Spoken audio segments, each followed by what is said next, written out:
Mirë se erdhët! Sot do të hyjmë prapas skenave për të zbuluar sistemin sekret që e kthen një kuzhinë kaotike fast foodi në një makineri efikasiteti të vajosur.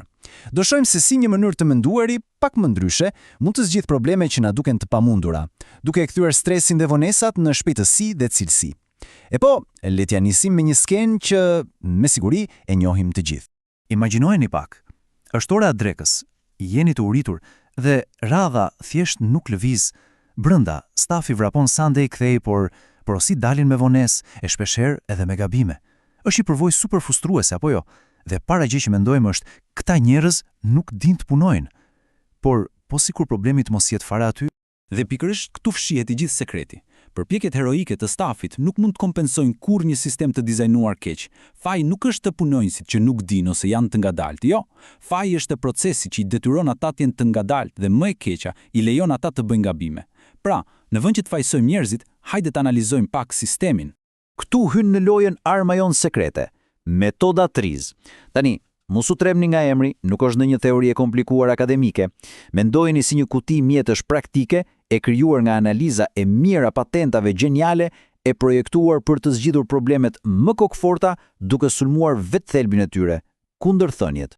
Ajo që e bën TRIZ-in kaq të fuqishëm është ky parim themelor: mos prano kompromise.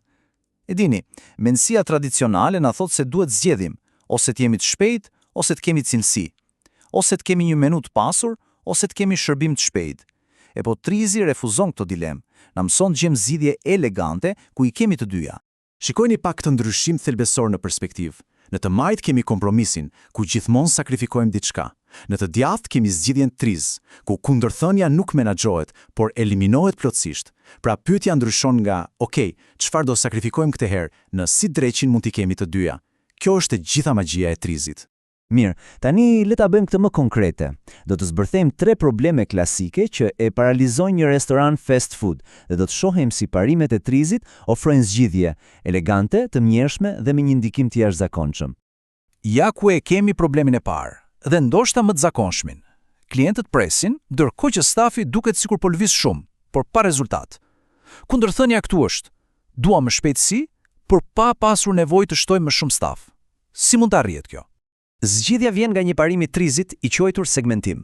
Pra, në vend që çdo punonjës të bëjë pak nga të gjitha dhe të hyjë në pjesë njëri tjetrit, procesi ndahet në detyra super të qarta dhe të dedikuara. Një person, vetëm pjekja e mishit. Kaq. Një tjetër, vetëm montimi i burgerit dhe një i tretë, vetëm kasa. Kjo krijon një linjë prodhimi, si ajo e Henry Fordit, ku çdo hap është i optimizuar dhe rrjedha është maksimale, sepse askush nuk i pengon të tjerët. Dhe rezultati? Kjo ndarje thjesht e punës mund ta ulë kohën e përgatitjes së një porosie deri në 35%. Por përfitimet nuk ndalen këtu. Gabimet bien ndjeshëm sepse çdo person bëhet mjeshtër i stacionit vet. Dhe më e rëndësishmja, stresi zhduket. Kur e di saktësisht se çfarë duhet të bësh, konfuzioni dhe kaosi i lën vendin qetësisë dhe efikasitetit. Tani, kalojmë te problemi i dytë, paqëndrueshmëria. Një ditë burgeri është perfekt, ditën tjetër është i thatë ose i pjekur keq. Kjo gjë e dëmton besimin e klientit totalisht. Kundërthënia këtu është: duam cilësi konstante, por pa u mbështetur te trajnimet gjata apo te dora e një punonjësi me eksperiencë. Këtu TRIZ na jep zgjidhjen përmes standardizimit dhe parapërgatitjes.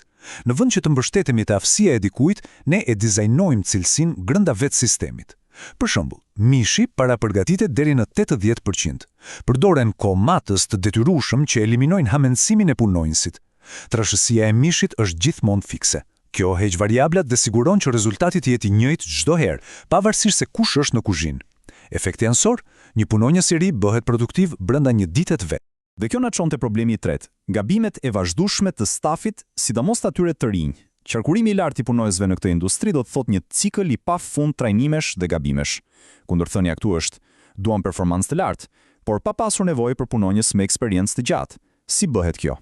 Zgjidhja TRIZ këtu është geniale. Në vend që të trajnosh njerëzit më fort, dizajnoj një sistem që nuk i lejon ata të gabojnë. Kjo quhet error proofing, ose siç më pëlqen ta quaj unë, design anti-budalla.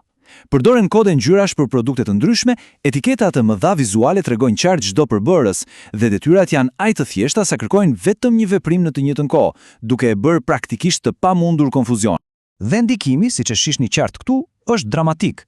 Një sistem i projektuar për të parandaluar gabimet mund t'i përgjysmojë ato.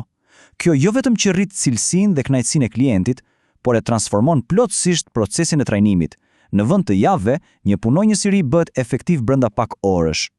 Mirë, tani le të largohemi pak nga shembujt specifik dhe të shohim filozofinë e përgjithshme, sepse TRIZ nuk është thjesht një koleksion trukesh për kuzhinën, jo. Është një ndryshim themelor në mënyrën se si i shikojmë problemet. Bëhet fjalë për të kuptuar se shumica e problemeve të performancës nuk janë probleme njerëzore, por probleme dizajni. Ky slajd e përmbledh në mënyrë perfekte gjithçka. Mendësia e vjetër, ajo reaktive, thotë na duhet më shumë staf ose punonjësit janë të paftë. Ndërsa mendësia TRIZ, ajo proaktive, pyet ku po humbet energjia e sistemit ose si ka mundësi që sistemi ynë i lejon këto gabime të ndodhin. Pra, pika thelbësore është kjo: ndalojmë së kërkuari heronj dhe fillojmë të ndërtojmë sisteme të pathyeshme. Dhe kjo na sjell në fund. Parimet e TRIZ-it nuk vlen vetëm për fast foodet, ato vlen kudo ku ka procese, kundërthënie dhe sfida. Kështu që pyetja përfundimtare për të reflektuar është kjo: në punën, në biznesin, apo edhe në jetën personale, cili është ai problemi vështirë që e keni pranuar si një kompromis të pashmangshëm? Po sikur të mos jetë as pak i tillë, por thjesht një problem dizajni që pret të rishikohet nga një këndvështrim krejt i ri. Faleminderit.